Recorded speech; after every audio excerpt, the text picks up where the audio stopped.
Olá, seja bem-vindo, seja bem-vinda. Eu sou a Maria Marta Ferreira, sou psicóloga clínica e este é o segundo vídeo da série que nós estamos conversando um pouco sobre a adolescência, a síndrome da adolescência normal. Queria te convidar a pensar um pouquinho sobre os relacionamentos. No nosso vídeo anterior, a gente estava conversando justamente sobre os desafios dos relacionamentos, porque os jovens acabam sofrendo, né? Eles acabam tendo conflitos e que muitas vezes nós não entendemos por que uma vida que é tão jovem já tem tantos problemas assim, mas está sofrendo do quê? Né? Então, entender um pouquinho como que são esses conflitos intrapsíquicos e como que os relacionamentos com as pessoas, com os pais, com os amigos e com eles mesmos, muitas vezes fica difícil.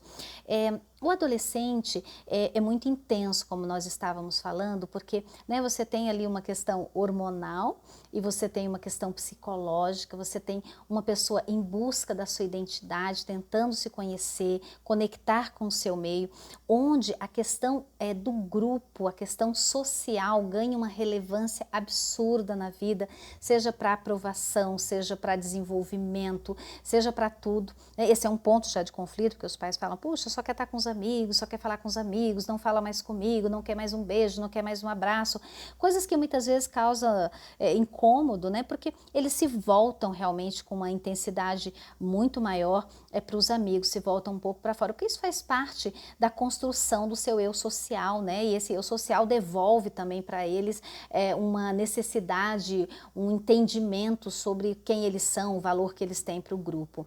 E aqui, queridos, reside uns pontos bastante importantes que eu gostaria de chamar a sua atenção. Para o seu relacionamento com seus filhos e também para o relacionamento dele com os amigos.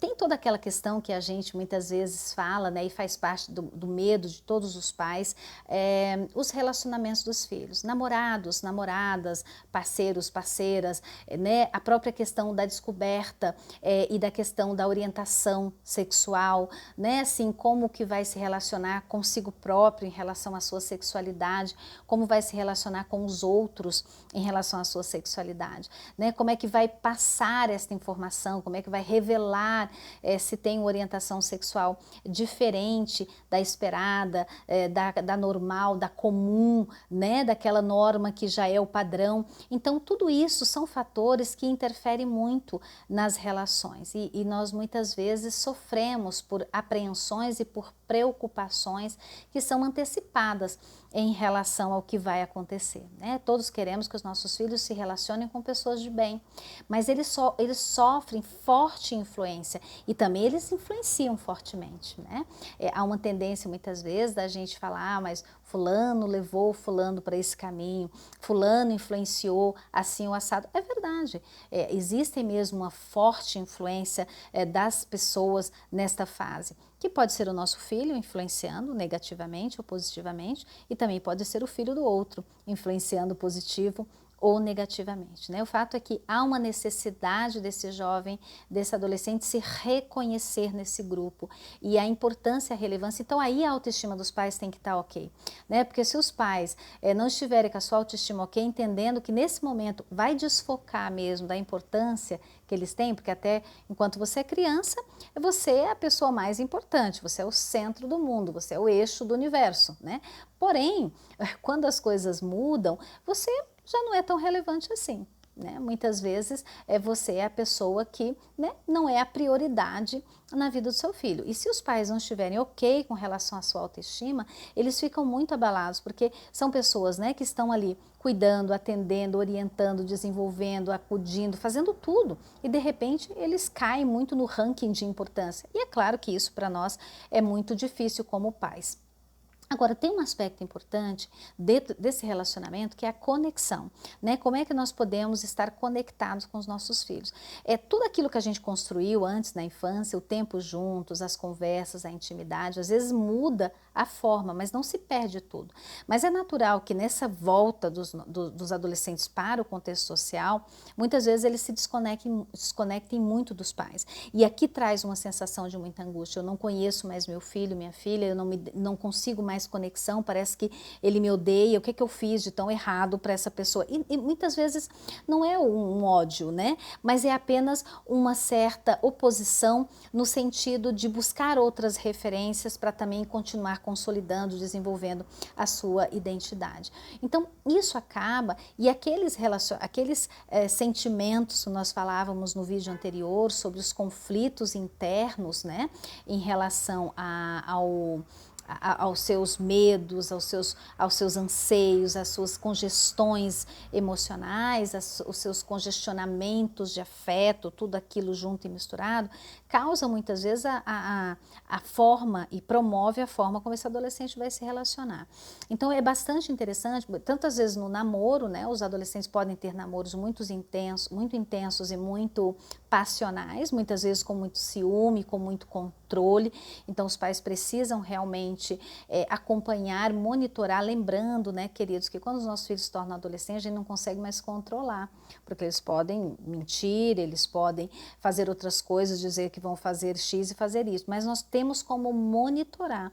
E monitorar não é invadir, monitorar não é inquirir, mas monitorar é estar atento e participar indiretamente, né, dessas conexões que eles têm com os amigos, com os locais, com os lugares. Nós não podemos, né, desconectar totalmente. Então nós monitoramos, embora nós controlemos muito menos, né, do que nós gostaríamos, mas ainda existe um grande e importante monitoramento. Muitas vezes as relações de amizade dos nossos filhos podem ser muito complicadas. Não é incomum a gente ver no consultório relações de muita dependência emocional. Então, adolescentes que têm uma relação de muita cobrança com os outros, né, de muito controle, né, e também muitas vezes de reforçar alguns comportamentos ou alguns conflitos. Então, né, se aquele jovem já está conflituoso, já está com a autoestima baixa, já está com a sua autoimagem fragilizada, muitas vezes, né, a adolescência, até pelo nível de imaturidade que ela contempla, muitas vezes os adolescentes podem ser muito perversos, muito maus nos relacionamentos. Né? Então, dizerem coisas dolorosas, agirem fazendo fofoca uns com os outros, né? Bullying também, né? E às vezes ter comportamentos de controle sobre o outro já atendido às mais diversas reações e situações, né, queridos, onde uma amiga dizia que fulana era assim, era assado, que era pesada, onde dizia que, nossa, você tem muitos problemas disso, olha, eu consultei aqui, você é uma pessoa, você é uma dependente, você é uma borderline, você é uma psicopata, você... Cara, tem cada coisa que você não acredita, né? Então, às vezes os jovens já estão atravessando uma série de conflitos e esses relacionamentos, em busca de ajuda, acabam se confundindo um pouco mais, né? Então, nós temos que cuidar, porque às vezes a gente olha e vê os nossos filhos só como vítimas, né? Sim, eles podem ser vítimas, inclusive, deles mesmos, dos seus próprios pensamentos, das relações que eles estão, mas é importante você conversar, você receber também os amigos, enfim, né? Conhecer um pouco a dinâmica deles, porque a gente consegue fazer um pouco mais parte desse monitoramento, porque muitas vezes as relações, gente, tem pais que eles não têm a maturidade de questionar, será que o meu filho também pode fazer alguma coisa errada em detrimento da relação com o outro? Será que meu filho pode oprimir o outro numa relação e eu nem percebo? Pode sim, né? Tem muita relação muitas vezes de inveja, tem muitas vezes relações realmente que oprimem o outro na tentativa de gerar esse controle e um bem-estar e até a importância. Olha como eu sou importante para você, olha, eu te ajudo a resolver os teus problemas, olha como eu sou legal. Isso muitas vezes, né, nessa fase que é tão sensível, em que o outro, a amizade do outro é tão importante, isso pode trazer muitos conflitos.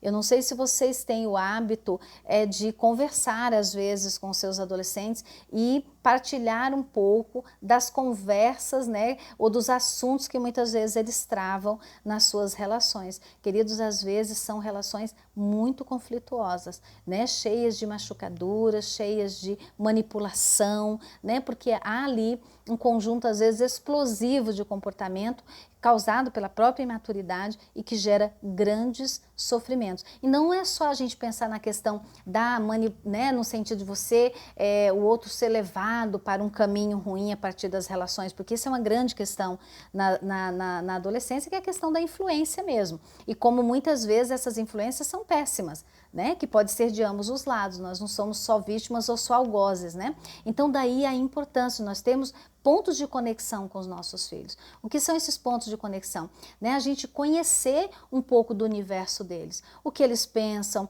o que eles gostam, né? Assim, o que os fazem felizes, o que os fazem tristes, o que eles sentem, o que eles pensam sobre uma série de situações que estão acontecendo ao nosso redor e no mundo em que nós vivemos, porque eles pensam e eles têm opinião sobre essas coisas.